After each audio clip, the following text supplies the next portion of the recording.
ચાલો મિત્રો એના પછી ધોરણ 9 વિજ્ઞાન ચેપ્ટર નંબર 10 ગુરુત્વાકર્ષણ એનો ભાગ નંબર 1 મિત્રો આપણે પહોંચ્યા. બરાબર છે. હવે એમાં શું શીખવાનું છે તો તમારી આગળ નવનીતની આગળ પ્રસ્તાવના આપેલી હશે.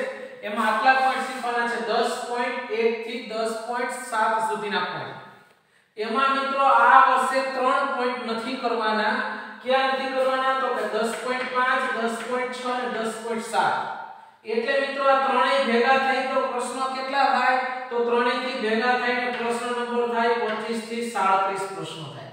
એટલે 25 થી 37 નથી કરવાના. કુલ 37 પ્રશ્નો છે. એમાંથી 1 થી 24 પ્રશ્નો તમારે કરવાના છે. આ પ્રશ્ન કરવાના નથી. તો આના પર સેજ આપણે ચોકડી મારી દેશું. આ તો ખાસ યાદ રાખીશું.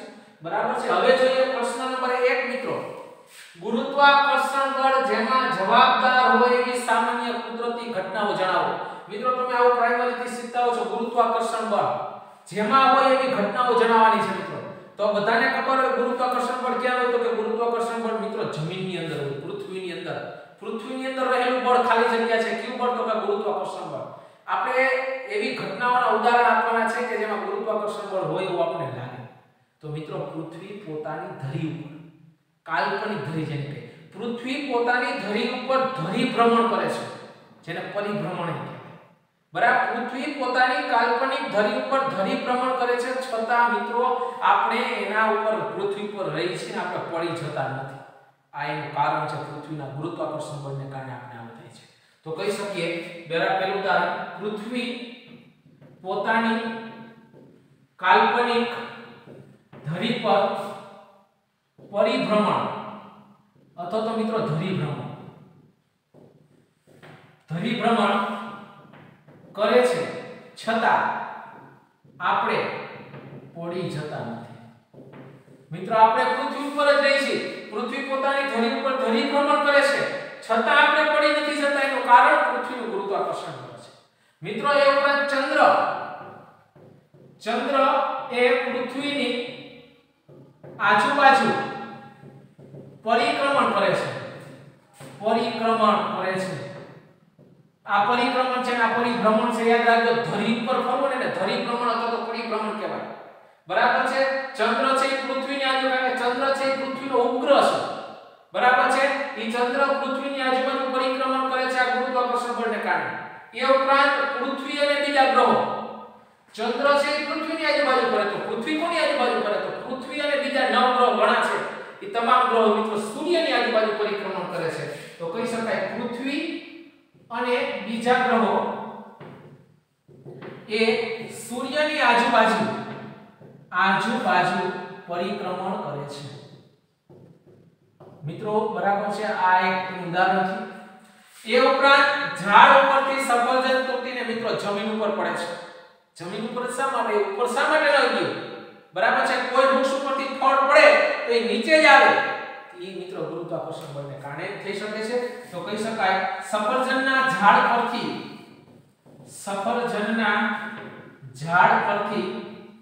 સફરજન પૃથ્વી પર પડે છે.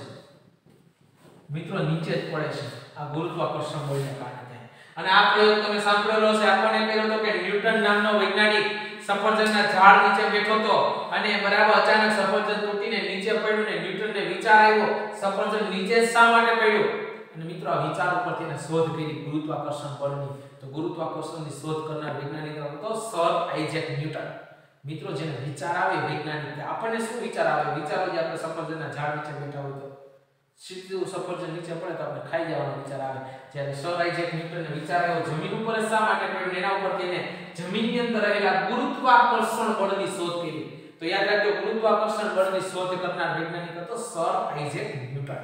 તો મિત્રો આ ગુરુત્વાકર્ષણ બળ હોય એવી ઘટનાઓ 2 માર્કની અંદર મોસ્ટ ટાઈમ ક્વેશ્ચન. બરાબર. પૃથ્વી પોતાની કાલ્પનિક ધરી ઉપર પરિભ્રમણ કરે છે. બરાબર. છતાં આપણે પડી નથી જતા ગુરુત્વાકર્ષણ બળને કારણે. ચંદ્ર જેવો ઉપગ્રહ પૃથ્વીની આજુબાજુ પરિક્રમણ કરે છે. પૃથ્વી અને બીજા ગ્રહો એ સૂર્યની આજુબાજુ પરિક્રમણ કરે છે. સફરજનના ઝાડ પરથી સફરજન મિત્રો પૃથ્વી પર પડે છે. આ બધા ઘટના છે એ ગુરુત્વાકર્ષણ બળ માટે જવાબદાર ઘટનાઓ થઈ. તો મિત્રો પહેલા પ્રશ્નનો સ્ક્રીનશોટ પાડી લેશો ને આ પ્રશ્ન નથી કરવાનો એનો પણ સ્ક્રીનશોટ પાડી ફેસબુકમાં લખવાનું છે.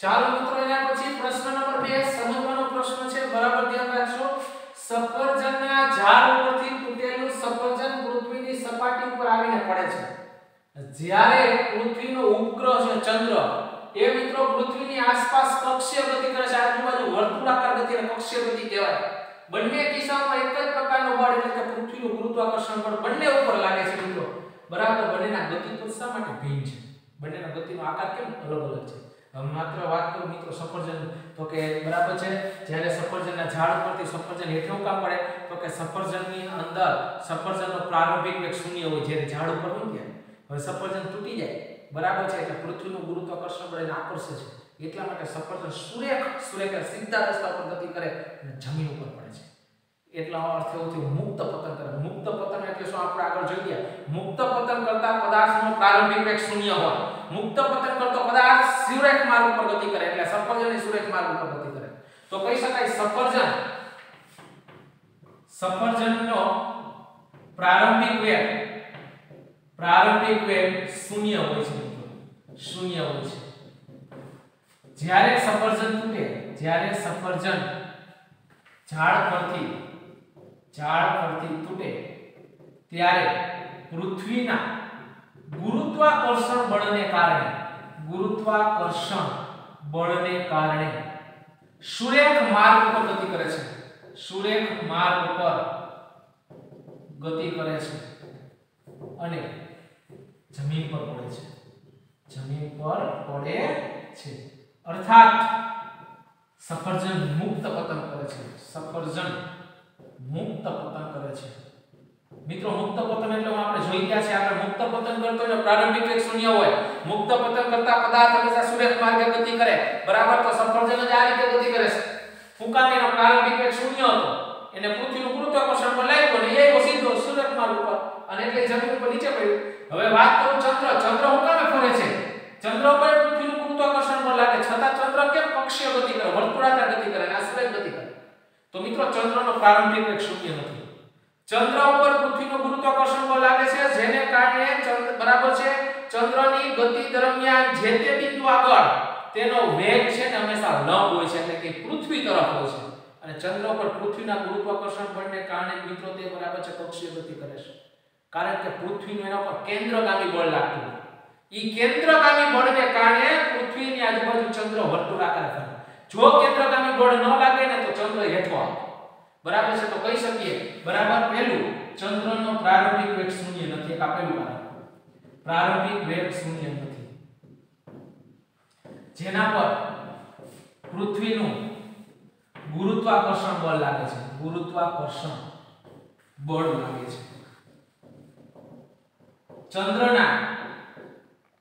ચંદ્રના ગતિપથ પર ચંદ્રની ગતિપથ ના દરેક બિંદુ પર તેનો વેગ લંબ હોય છે મિત્રો આનો અર્થ શું થયો વેગ લંબ હોવો એટલે તો કે બરાબર છે પૃથ્વી તરફ હોય અર્થાત પૃથ્વી તરફ ગતિ કરે છે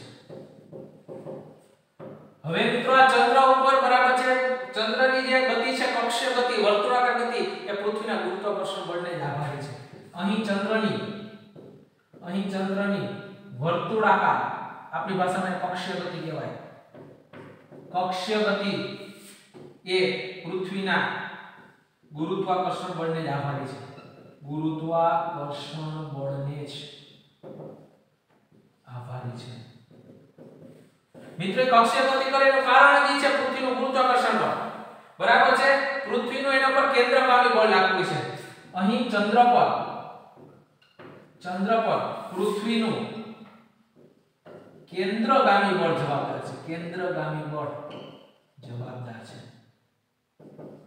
યાદ રાખજો ક્યુ બળ લાગે છે તો કે પૃથ્વીનું કેન્દ્રગામી બળ જો કેન્દ્રગામી બળ ન લાગે તો ચંદ્ર બરાબર છે નીચો આવે સુરેખ માર્ગે જાય બરાબર બે કારણ એવા છે એક તો સફરજનનો પ્રારંભિક વેગ શૂન્ય હતો બરાબર છે જ્યારે ચંદ્રનો પ્રારંભિક વેગ શૂન્ય નથી બરાબર છે પૃથ્વીના ગુરુત્વાકર્ષણ બળ એના ઉપર લાગે છે ચંદ્રની આમ વર્તુળાકાર ગતિ છે ગતિપથના દરેક બિંદુ ઉપર મિત્રો બરાબર એનો વેગ લંબ હોય છે એટલે કે પૃથ્વી તરફ હોય છે કારણ કે પૃથ્વીનું ગુરુત્વાકર્ષણ બળ લાગે છે ક્યાં નામનું? તો કે પૃથ્વીનું કેન્દ્રગામી બળ ચંદ્ર ઉપર લાગે છે, એને કારણે ચંદ્ર વર્તુળાકાર માર્ગે ગતિ કરે છે, કક્ષીય ગતિ કરે છે, બરાબર છે. જ્યારે સફરજનનો પ્રારંભિક વેગ શૂન્ય હતો ને મુક્ત પતન કરતું હતું એટલે નીચે આવ્યું. તો બંનેની ગતિ અલગ અલગ છે, બંને ઉપર પૃથ્વીનું ગુરુત્વાકર્ષણ બળ જવાબદાર છે, બંનેની બરાબર કક્ષા અલગ છે. આ સુરેખ માર્ગે ગતિ કરે, આ વર્તુળાકાર માર્ગે ગતિ કરે. મિત્રો તમને ઉદાહરણ આપું, બરાબર છે, તો સમજાશે. તમે નાના હતા ત્યારે તમે દોરી સાથે પથ્થર બાંધતા. તમે આવું ટ્રાય કરજો ઘરે અત્યારે. એક દોરી લેવાની, બરાબર છે, એની સાથે પથ્થર બાંધવાનો. હવે એ દોરીને બરાબર છે તમારે હાથેથી બરાબર વર્તુળાકાર ફેરવવાની. તમારે નવનીતની અંદર આકૃતિ આપેલી છે, સમજવા માટે છે. વર્તુળાકાર આમ દોરીને ફેરવશો તો પથ્થર છે ને આમ વર્તુળાકાર માર્ગે ગતિ કરશે. ઈ પથ્થરને થોડીક વાર ચંદ્ર ધારી લેજો, ચંદ્ર વર્તુળાકાર માર્ગે ગતિ કરે ને એમાં પથ્થર વર્તુળાકાર માર્ગે ગતિ કરશે. શા માટે? તો ઈ દોરી ઉપર મિત્રો, દોરીની સાથે પથ્થરને બાંધ્યો છે, ઈ દોરી ઉપર તમે બળ લગાડો છો હાથ વડે, જેને કેન્દ્રગામી બળ કહેવાય. બરાબર, એ કેન્દ્રગામી બળને લગાડો એટલે ત્યાં સુધી બરાબર ચંદ્ર ઓલા પથ્થર છે ને એ દોરી ઉપર આમ વર્તુળાકાર માર્ગે ફરશે. હવે મિત્રો તમે કેન્દ્રગામી બળ મૂકી દો એટલે એનો અર્થ એવો થયો કે તમે જે હાથ વડે બળ લગાડો છો દોરી ઉપર, એ દોરીને મૂકી દો તો શું થાય? તો કે બરાબર છે દોરી ફરતી ફરતી ક્યાં જશે? તો કે જેવી તમે કેન્દ્રગામી બળ મૂકી દીધું એટલે કે દોરી મૂકી દીધી ત્યારે એ પથ્થર બરાબર છે એની કક્ષામાં સીધો જશે ને પછી જમીન ઉપર પડી જશે. એટલે મિત્રો સુરેખ માર્ગ ઉપર પડી જશે. આવી ટ્રાય કરવાની પણ ખુલ્લા મેદાનમાં કરવાની. ઘણા પ્રયોગ રૂમની અંદર કરે તો કોકનો બરાબર છે માથામાં લાગે, તો આ પ્રયોગ ક્યાં કરવાનો?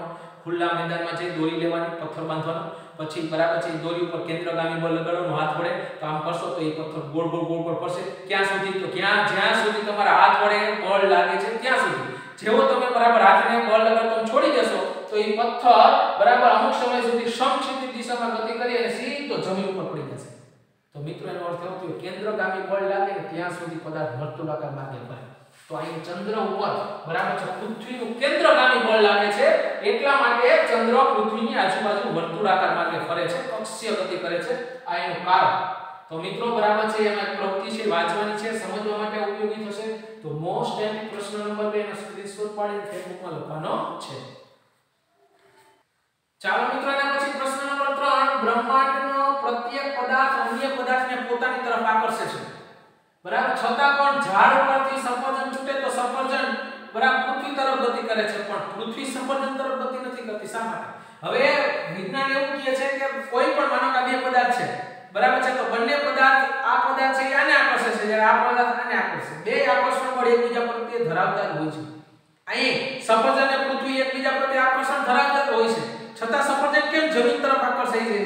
કેમ બરાબર પૃથ્વી આમ સફરજન તરફ નથી જતી? બરાબર સમજાવો છે. તો ન્યૂટનના ગતિના ત્રીજા નિયમ અનુસાર આઘાત અને પ્રત્યાઘાત સમાન મૂલ્યના પરસ્પર વિરુદ્ધ દિશામાં હોય છે. એટલે કે સફરજન બરાબર જેટલું પૃથ્વી પર બળ લગાડે છે તેટલું જ બળ પૃથ્વી સફરજન ઉપર લગાડતી હોય છે. ન્યૂટનના ગતિના ત્રીજા